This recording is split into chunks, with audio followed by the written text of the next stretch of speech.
Policia e Tiranës ka nisur një fushat intensive kontrollesh në terren për matjen e nivelit të zhurmave në ambientet publike, me qëllim parandalimin e ndotjes akustike dhe garantimin e qetësisë publike, sidomos në zonat e banuara dhe gjatë orëve të natës. Në kuadër të një plani të posaçëm masash të hartuar nga Drejtoria Vendore e Policisë Tiranë, komisariatet e kryeqytetit kanë filluar monitorimin e subjekteve që gjenerojnë muzikë të lartë, duke përdorur pajisje të certifikuara për matjen e zhurmës në përputhje me standardet ligjore dhe teknike. Nisma vjen si përgjigje ndaj shqetësimeve të vazhdueshme të ngritura nga qytetarët për tejkalimin e normave të lejuara të zhurmës.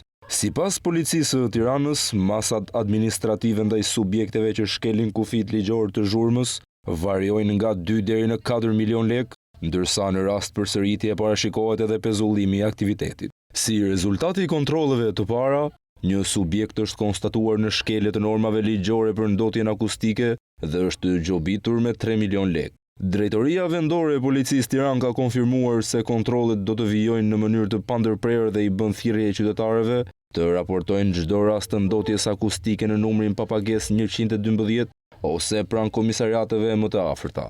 Policia e Tiranës nënvizon se mbetet e angazhuar në bashkëpunim të ngushtë me komunitetin, me qëllim ruajtjen e rendit, sigurisë dhe mirëqenies për të gjithë qytetarët e kryeqytetit.